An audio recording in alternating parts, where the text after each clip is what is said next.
भक्ति भारत में आपका स्वागत है। अगर आपको वीडियो पसंद आए तो इसे लाइक करें, शेयर करें और ऐसे और भी भक्ति वीडियो देखने के लिए सब्सक्राइब करें। बृहस्पतिवार व्रत की कहानी। बहुत समय पहले की बात है। भारत में एक राजा राज्य करता था। वह अति प्रतापी एवं दानी था।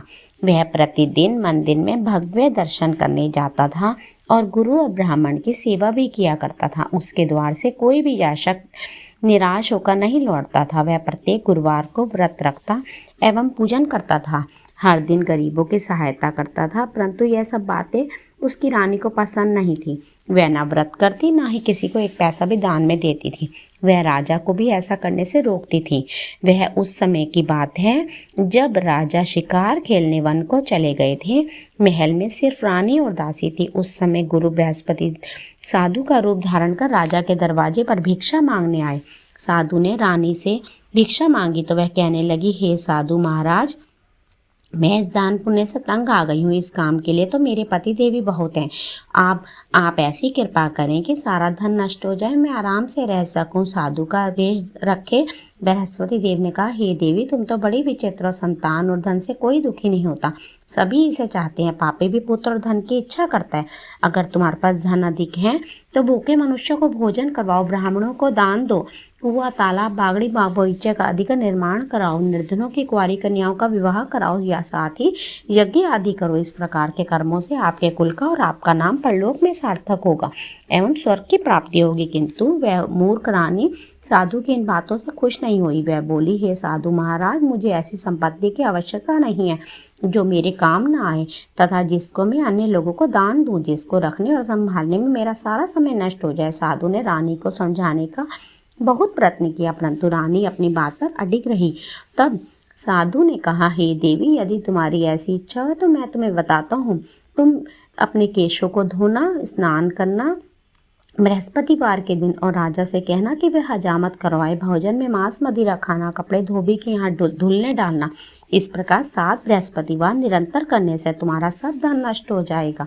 ऐसा कहकर साधु रूपी बृहस्पति भगवान अंतर ध्यान हो गए। रानी ने साधु के कहे अनुसार भरपेट 7 बृहस्पतिवार वैसा ही करने का विचार किया। साधु के बताए अनुसार कार्य करते हुए 3 बृहस्पतिवार बीते थे कि उसकी समस्त धन संपत्ति नष्ट हो गई। कहे अनुसार ही भरण पेट भोजन के लिए भी दोनों समय तरसने लगे तथा सांसारिक भोगों से दुखी रहने लगे। इस प्रकार के अभावग्रस्त जीवन में से तंग आकर एक बार राजा रानी से कहने लगा कि रानी, तुम यहाँ पर रहो, मैं दूसरे देश को जाता हूँ, क्योंकि यहाँ पर मुझे सभी मनुष्य जानते हैं, इसलिए मैं यहाँ का कोई कार्य नहीं कर सकता। देश चोरी प्रदेश भीख के समान है। ऐसा कहकर राजा प्रदेश चला गया। वहाँ जंगल में लकड़ी काट कर लाता और उन्हें शहर में बेचकर जीवन यापन करने लगा। राजा के जाने के पश्चात इधर उसके बिना रानी और दासियां दुखी रहने लगी। किसी दिन भोजन मिलता तो किसी दिन जल पीकर ही रहना पड़ता। एक समय रानी और दासियों को 7 दिन बिना भोजन के व्यतीत हो गए तो वह रानी अपनी दासी से बोली, हे दासी, यहाँ समीप ही के नगर में मेरी बहन रहती है। वह बड़ी धनवान है। तुम उसके पास जाकर 5 सेर भेजर ले आओ। कुछ समय के लिए गुजर बसर हो जाएगी। दासी उसकी बहन के पास गई। बृहस्पतिवार का दिन था। रानी की बहन उस समय बृहस्पतिवार की कथा सुन रही थी। दासी ने रानी की बहन से कहा, हे रानी, मुझे आपकी बहन ने भेजा है, मुझे 5 सेर भेजर दे दो। दासी ने अनेक बार कहा, परंतु रानी ने कोई उत्तर नहीं दिया, क्योंकि वह उस समय बृहस्पतिवार की कथा सुन रही थी। रानी की बहन से जब दासी को कोई अपेक्षित उत्तर नहीं मिला तो वह दुखी हुई और क्रोध भी आया। लौटकर रानी के पास आकर बोली, रानी, आपकी बहन तो बहुत ही धनी स्त्री है, परंतु वह बहुत घमंडी है। वह छोटे लोगों से बात नहीं करती। 5 सेर भेजर देने के लिए मैंने उससे बहुत कहा, परंतु उसने कोई उत्तर नहीं दिया। इस प्रकार मुझे निराश और खाली हाथ लौटना पड़ा। रानी बोली, हे दासी, इसमें मेरी बहन का कोई दोष नहीं है। जब बुरे दिन आते हैं कोई सहारा नहीं देता, अपने पराये हो जाते हैं। अच्छे बुरे का ज्ञान विपत्ति में ही हो जाता है। जो ईश्वर की इच्छा होगी वही होगा। यह सब हमारे भाग्य का दोष है। उधर पूजा समाप्त होने के पश्चात रानी की बहन ने सोचा कि मेरी बहन की दासी आई थी, परंतु मैंने उसे कोई उत्तर नहीं दिया। इससे वह बहुत दुखी हुई होगी। ये कथा सुनकर तथा विष्णु भगवान का प्रसाद ग्रहण कर वह अपने बहन के घर गई और बोली, हे बहन, मैं बृहस्पतिवार का व्रत कर रही थी, तुम्हारी दासी आई, परंतु मैं तब तक नहीं उठी जब तक कथा समाप्त न हो जाए, क्योंकि कथा समाप्त होने से पूर्व नहीं उठते ना ही बोलते हैं, इसलिए मैं नहीं बोली। बताओ दासी किस कार्य से मेरे पास गई थी? रानी बोली, बहन हमारे घर अनाज नहीं था तथा राजा प्रदेश गए हुए, वैसे तुमसे कोई बात छुपी नहीं है, इसी कारण मैंने दासी को तुम्हारे पास 5 से भेजर लेने के लिए भेजा था। इस पर रानी की बहन बोली, हे बहन, बृहस्पति भगवान सबको मनोवांछित फल प्रदान करते हैं, देखो शायद तुम्हारे घर में किसी कोने में अनाज रखा हो। यह सुनकर रानी की बहन की बातों से विस्मित दासी के घर के अंदर गई तो उसे वहां घड़ा भेजर का मिल गया। उसे बड़ा आश्चर्य हुआ, क्योंकि उसके अनुसार घर का एक एक बर्तन अन्न से खाली था। उसने बाहर आकर रानी को सारा वृत्तांत सुनाया। दासी अपनी रानी से कहने लगी, हे रानी, देखो वैसे भी हम जब अन्न नहीं मिलता तो हम व्रत ही समान होते हैं। अगर व्रत की विधि पूछ ली जाए तो हम भी बृहस्पतिवार का व्रत हम भी कर लिया करें। और फिर दासी के कहने पर रानी ने अपनी बहन से बृहस्पतिवार व्रत पूजन विधि और नियमों के बारे में विस्तार से पूछा। उन्होंने बताया, जो बृहस्पतिवार के व्रत में चने की दाल और मुनक्का से विष्णु भगवान का केले की जड़ में पूजन कर दीपक जलाता है, पीला भोजन करता है, पीले वस्त्र धारण करता है तथा प्रेम पूर्वक बृहस्पति भगवान की कथा सुनता है। इस प्रकार करने से गुरु भगवान प्रसन्न होते हैं, अन्न धन पुत्र देते हैं, मनोवांछित मनोकामना पूर्ण करते हैं। व्रत एवं पूजन की विधि बताकर रानी की बहन अपने घर लौट गई।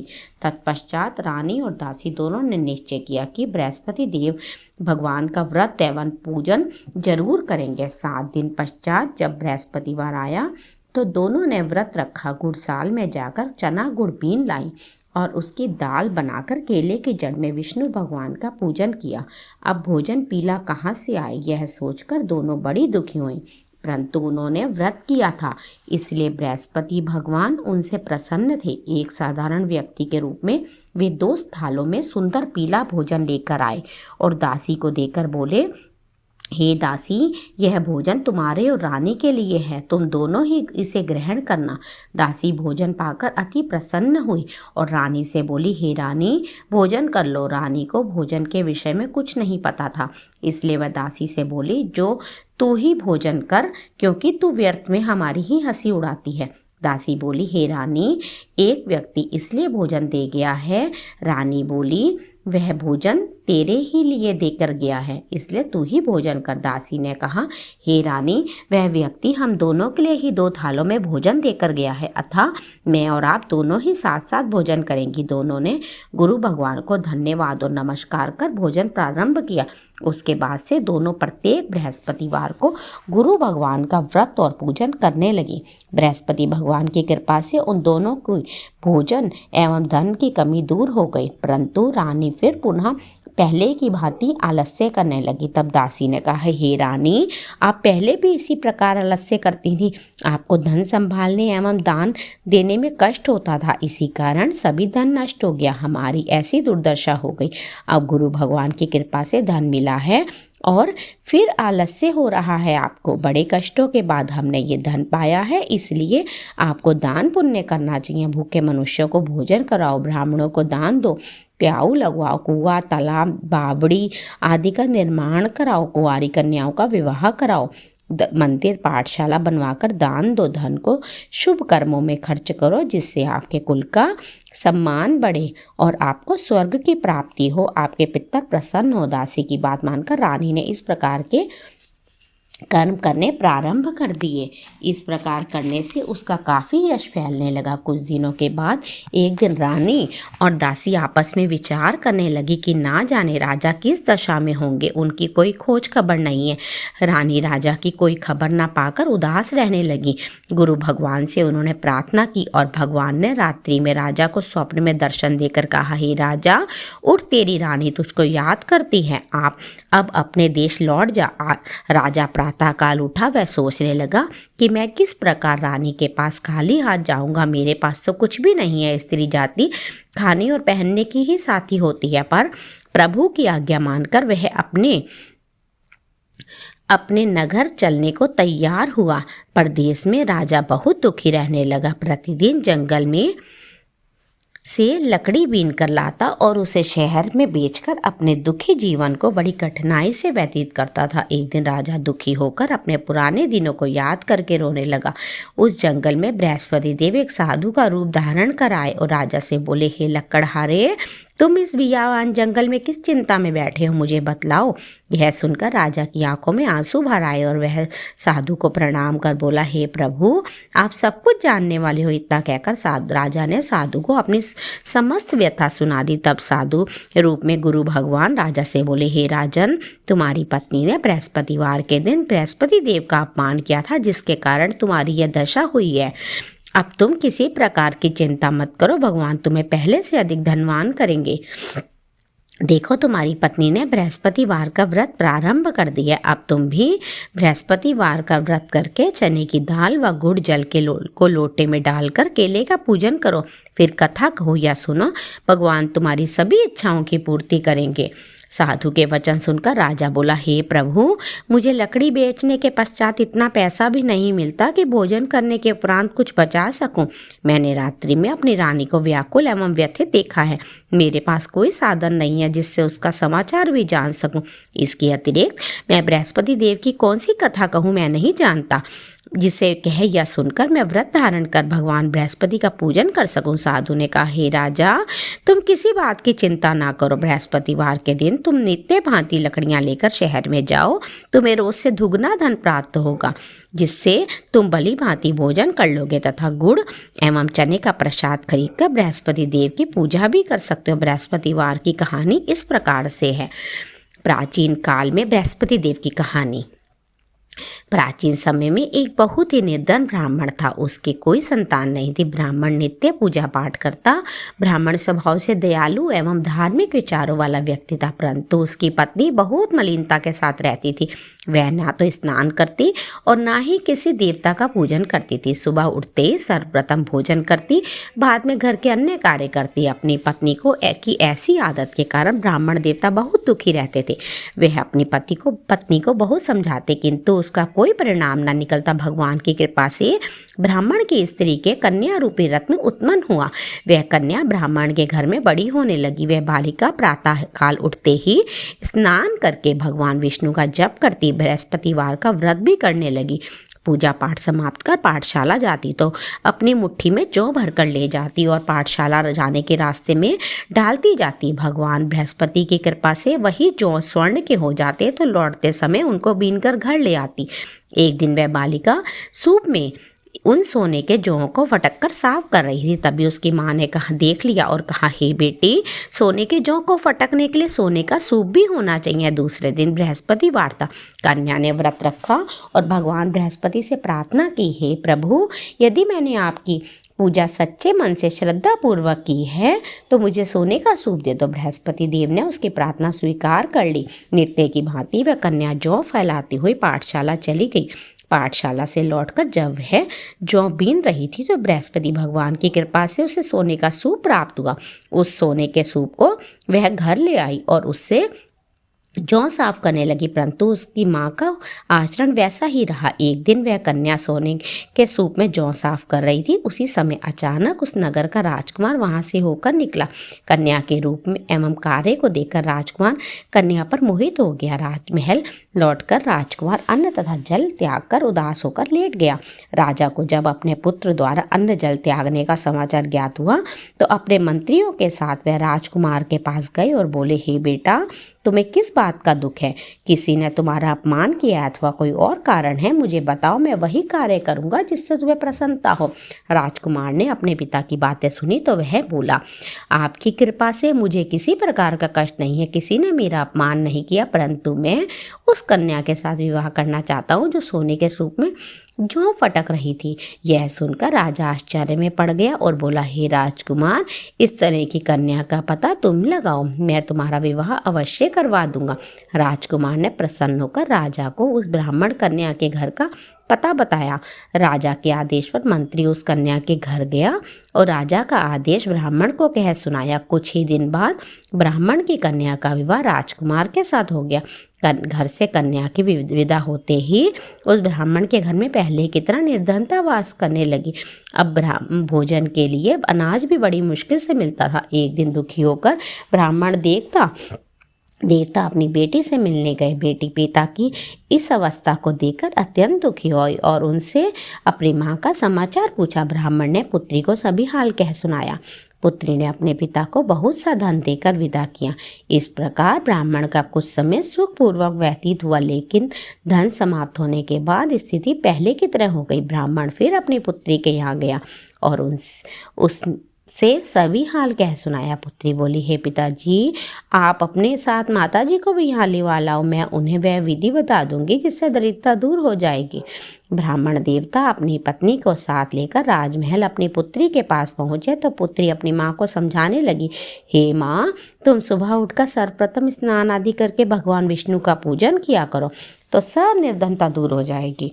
परंतु उसकी माँ ने उसकी एक बात न मानी। वह सुबह उठकर सर्वप्रथम अपनी पुत्री के बच्चों का जूठन खा लेती थी। एक दिन उसकी बेटी को अपनी माँ पर बहुत गुस्सा आया। उसने एक रात एक कोठरी से सारा सामान निकालकर अपनी माँ को उसमें बंद कर दिया। प्रातः कोठरी से अपनी माँ को निकालकर तथा स्नान आदि करा के पूजा पाठ कराया तो उसकी माँ की बुद्धि ठीक हो गई। इसके बाद वह प्रतिदिन पूजा पाठ करती और प्रत्येक बृहस्पतिवार को व्रत भी रखने लगी। इस व्रत के प्रभाव से उसकी माँ भी अत्यंत धनवान और पुत्रवती हो गई। बृहस्पति देवता की कृपा से वृद्धावस्था में मृत्यु को प्राप्त कर स्वर्ग को गई। वह ब्राह्मण भी सुखपूर्वक इस लोक के सुख भोग कर स्वर्ग को प्राप्त हुआ। इस प्रकार कहानी कहकर साधु देवता वहाँ से अंतर्ध्यान हो गए। धीरे धीरे समय बीत गया तथा बृहस्पतिवार का दिन आ गया। लकड़हारा रूपी राजा जंगल से लकड़ी काटकर किसी शहर में बेचने गया। आज उसे और दिनों से अधिक धन मिला।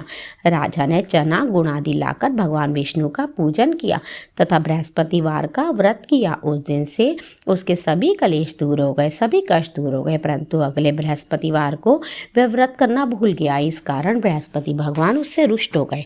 उस दिन उस नगर के राजा ने विशाल यज्ञ का आयोजन किया तथा अपने समस्त राज्य में घोषणा करवा दी कि कोई भी मनुष्य अपने घर में भोजन ना बनाए और आग भी ना जलाए, सब लोग मेरे यहाँ भोजन करने आए। इस आज्ञा को जो नहीं मानेगा उसको सूली पर लटका दिया जाएगा। राजा की आज्ञा अनुसार राज्य के सभी निवासी राजा के भोज में सम्मिलित होने लगे, परंतु लकड़हारा कुछ विलंब से पहुंचा, इसलिए राजा उसको भोजन कराने अपने साथ महल में ले गए। जब राजा लकड़हारे को भोजन करा रहे थे तो रानी की दृष्टि उस खूंटी पर पड़ी जिस पर उसका 9 लक्खा हार लटका हुआ था। उसे हार खूंटी पर लटका दिखाई नहीं दिया। रानी को निश्चय हो गया कि मेरा हार इस लकड़हारे ने चुरा लिया है। उसी समय रानी की जिद पर राजा ने सैनिक बुलाकर लकड़हारे को जेल में डलवा दिया। जेल खाने में बंद वह लकड़हारा बहुत दुखी होकर विचार करने लगा कि ना जाने कौन से पूर्व जन्म के कुकर्म से मुझे यह दुख प्राप्त हुआ है। जेल में बंद लकड़हारा भगवान बृहस्पति को याद करने लगा तथा तत्काल बृहस्पति देव साधु के रूप में प्रकट हो गए और उसकी दशा देकर कहने लगे, अरे मूर्ख, तूने बृहस्पतिवार को बृहस्पति देव की कथा एवं व्रत करना भूल गया, इसी कारण तुझे दुख प्राप्त हुआ है। अब तू किसी प्रकार की चिंता मत कर। बृहस्पतिवार के दिन जेल खाने के दरवाजे पर तुझे 4 पैसे पड़े मिलेंगे। तुम उन पैसों से भगवान का प्रसाद मंगाना, भगवान बृहस्पति का पूजन करना तथा कथा कहना, कथा का प्रसाद स्वयं भी ग्रहण करना, दूसरों को भी खिलाना। इस प्रकार करने से तुम्हारे सभी कष्ट दूर हो जाएंगे। अगले बृहस्पतिवार राजा को जेल के द्वार पर 4 पैसे मिले। राजा ने पूजा का सामान मंगाकर कथा कही और प्रसाद बांटा। उसी रात बृहस्पति देव ने उस नगर के राजा को स्वप्न में दर्शन देकर कहा, हे राजा, तूने जिस आदमी को जेल खाने में बंद कर रखा है वह निर्दोष है, वह राजा है, तू उसे छोड़ दे। रानी का 9 लक्खा हार उसी खूंटी पर लटका हुआ है। अगर तू ऐसा नहीं करेगा तो मैं तेरे राज्य को नष्ट कर दूंगा। राजा सुबह उठा और खूंटी पर हाथ टंगा देखकर लकड़हारे को बुलाकर उससे क्षमा मांगी और राजा के युग के सुंदर वस्त्र आभूषण भेंट कर उसे विदा कर दिया। बृहस्पतिवार की आज्ञा अनुसार राजा अपने नगर को चल दिया। जब वह नगर के निकट पहुंचा तो उसे बहुत आश्चर्य हुआ। वहां पहले से अधिक तालाब, बाग और कुएं तथा बहुत सी धर्मशालाएं, मंदिर आदि बने हुए थे। राजा ने जब नगरवासियों से पूछा कि यह बाग, तालाब, धर्मशालाएं एवं कुएं किसके द्वारा बनवाए गए हैं, तब नगर के सब लोग कहने लगे, यह सब रानी और दासी द्वारा बनवाए गए हैं। राजा को बहुत आश्चर्य हुआ, परंतु क्रोध भी आया। तब जब रानी ने यह खबर सुनी कि राजा आ रहे हैं तो उसने दासी से कहा, हे दासी, देख राजा हमें अति दीन अवस्था में छोड़ गए थे। वह हमारी ऐसी हालत देखकर कहीं द्वार से ही ना लौट जाए, इसलिए तू द्वार पर खड़ी हो जा। रानी की आज्ञा अनुसार दासी दरवाजे पर खड़ी हो गई। जब राजा आए तो उन्हें अपने साथ महल में लिवा लाई। तब राजा ने क्रोध करके अपनी तलवार निकाली तथा रानी से पूछा, बताओ इतना धन तुम्हें कैसे और किस प्रकार प्राप्त हुआ। तब रानी ने बताया कि हमें यह सब धन बृहस्पति देव के व्रत के प्रभाव से प्राप्त हुआ है। अब राजा ने निश्चय किया कि 7 दिन बाद तो सभी बृहस्पतिवार का पूजन करते हैं, परंतु मैं प्रतिदिन दिन में 3 बार कहा करूँगा और नित्य व्रत किया करूँगा। अब हर समय राजा के दुपट्टे में चने की दाल बंधी रहती तथा दिन में 3 बार वह कथा कहता। ऐसे ही एक दिन राजा ने विचार किया कि चलो अपनी बहन के यहाँ हो आएं। ऐसा निश्चय कर राजा घोड़े पर सवार होकर अपनी बहन के यहाँ चल दिया। मार्ग में उसने देखा कि कुछ आदमी एक मुर्दे को ले जा रहे हैं। उन्हें रोककर वह कहने लगा, अरे भाइयों, कुछ देर मेरी बृहस्पतिवार की कथा सुन लो। वे लोग बोले, यह तो आदमी मर गया है, इसको अपनी कथा की पड़ी है। परंतु कुछ आदमी बोले, अच्छा कहो, हम तुम्हारी कथा भी सुनेंगे। राजा ने दाल निकाली और कथा कहानी शुरू कर दी। तब कथा आदि हो गई तो मुर्दा हिलने लग गया और जब कथा समाप्त हो गई तो राम राम करके मनुष्य खड़ा हो गया। राजा आगे चला तो उसे चलते चलते शाम हो गई। आगे मार्ग में उसे एक किसान खेत में हल चलाता मिला। राजा उससे बोला, अरे भैया, तो मेरी बृहस्पतिवार की कथा सुन लो। किसान बोला, जब तक मैं तेरी कथा सुनूंगा तब तक 4 हरैया जोत लूँगा। जाओ भैया, कथा किसी और को सुनाना। राजा आगे चलने लगा। राजा के हटते किसान के बैल पछाड़ खाकर गिर गए और किसान के पेट में बहुत तेज दर्द होने लगा। उसी समय किसान की माँ रोटी लेकर आई। उसने जब यह देखा तो अपने पुत्र से सारा हाल पूछा। बेटे ने सारा हाल बता दिया। किसान की माँ दौड़ी दौड़ी घोड़े पर सवार होकर राजा के पास गई और उनसे बोली, मैं तेरी कथा सुनूंगी, तू अपनी कथा मेरे खेत पर चलकर कह रहा। राजा लौटकर किसान के खेत पर जाकर कथा कही, जिसे सुनते ही बैल खड़े हो गए। किसान के पेट का दर्द बंद हो गया और फिर राजा अपनी बहन के घर पहुंच गया। बहन ने भाई की खूब आवभगत की। दूसरे दिन सुबह राजा जगा तो उसने देखा कि सब लोग भोजन कर रहे हैं। राजा ने अपनी बहन से जब पूछा कि ऐसा कोई मनुष्य है जिसने भोजन नहीं किया हो तो मेरी कथा बृहस्पतिवार की सुन ले। बहन बोली, हे भैया, यह देश ऐसा है, यहाँ पहले लोग भोजन करते हैं, बाद में कोई अन्य कार्य करते हैं। अगर कोई ऐसा है तो मैं जाकर देख आती हूँ। उसे एक ऐसा व्यक्ति मिलता है जिसने भोजन नहीं किया होता। कुम्हार के घर जाती है। उसका लड़का बीमार होने के कारण वो 3 दिन से भूखा होता है। उसने भोजन नहीं किया होता। राजा की बहन ने अपने भाई की कथा सुनने के लिए कुम्हार से आग्रह किया तो वह तैयार हो गया। राजा ने जाकर बृहस्पतिवार की कथा कही, जिसको सुनकर कुम्हार का लड़का ठीक हो गया। अब तो राजा की हर ओर प्रशंसा होने लगी। कुछ दिन बाद एक दिन राजा ने अपनी बहन से कहा, हे बहन, मैं अपने घर को जाऊँगा, तुम भी तैयार हो जाओ। राजा की बहन ने अपनी सास से अपने भाई के साथ जाने की आज्ञा मांगी। सास बोली, चली जा, परंतु अपने लड़कों को यहीं छोड़ जाना, क्योंकि तेरे भाई के कोई संतान नहीं है। भाई ने बहन ने भाई से कहा, हे भैया, मैं तो चलूँगी, परंतु कोई बालक नहीं जाएगा। राजा ने कहा, जब कोई बालक साथ नहीं चलेगा तो तुम क्या करोगी। दुखी मन से राजा अपने नगर को लौट आया। राजा अपनी रानी से बोला, हम निर्वंशी राजा हैं, हमारा मुँह देखने का धर्म नहीं है। वह उदास होकर बिना भोजन किए शैया पर लेट गया। रानी बोली, हे प्रभु, भगवान बृहस्पति ने हमें सब कुछ दिया, वे हमें संतान भी अवश्य देंगे। उसी रात बृहस्पति देव ने राजा को स्वप्न में दर्शन देकर कहा, हे राजा, उठ, सभी सोच त्याग दे, तेरी रानी गर्भवती है। राजा को यह बात जानकर अति प्रसन्नता हुई। 9वें महीने में रानी के गर्भ से एक सुंदर पुत्र पैदा हुआ। तब राजा बोला, हे रानी, स्त्री बिना भोजन के रह सकती है, बिना कहे नहीं रह सकती। जब मेरी बहन आए तुम उससे कुछ मत कहना। रानी ने हाँ कर दी। जब राजा की बहन शुभ समाचार सुना और अति प्रसन्नता हुई, तो बधाई लेकर भाभी भाई के यहाँ आई। तभी रानी ने कहा, घोड़ा चढ़कर नहीं आई, गधा चढ़ी आई। राजा की बहन बोली, भाभी मैं इस प्रकार से ना कहती तो तुम्हें औलाद कैसे मिलती। बृहस्पति भगवान ऐसे हैं जैसे जिसके मन में मनोकामनाएं होती हैं सभी को पूर्ण करते हैं, मनोवांछित फल देते हैं। जो श्रद्धा पूर्वक बृहस्पतिवार का व्रत करता है एवं कथा पढ़ता है, दूसरों को सुनाता है, बृहस्पति भगवान उनकी सब मनोकामनाएं पूर्ण करते हैं। बृहस्पति देव उनकी सदैव रक्षा करते हैं। जो श्रद्धा एवं संपूर्ण आदर भाव से बृहस्पति देव का पूजन एवं सच्चे दिल से व्रत करते हैं उनकी सभी मनोकामनाएं पूर्ण होती हैं। सच्चे मन एवं हृदय से रानी और राजा ने बृहस्पति देव की कथा का गुणगान किया। उनकी सभी इच्छाएं बृहस्पति देव ने पूरी की। इसलिए सबको कथा कहने और सुनने के बाद बृहस्पति भगवान का प्रसाद ग्रहण करना चाहिए। सच्चे मन से भगवान बृहस्पति का मनन करना चाहिए। जय जय जयकार करनी चाहिए। ओम जय बृहस्पति देवा, स्वामी जय बृहस्पति देवा। छिन छिन भोग लगाओ, कंदली फल मेवा।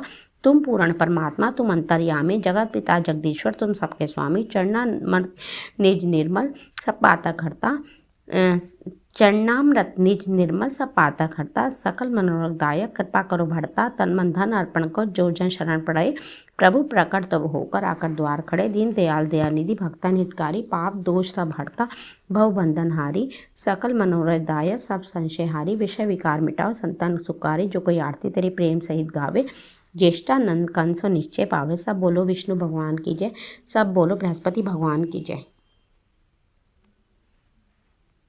अगर ये मेरी वीडियो पसंद आए तो लाइक, सब्सक्राइब और शेयर ज़रूर कीजिए। धन्यवाद।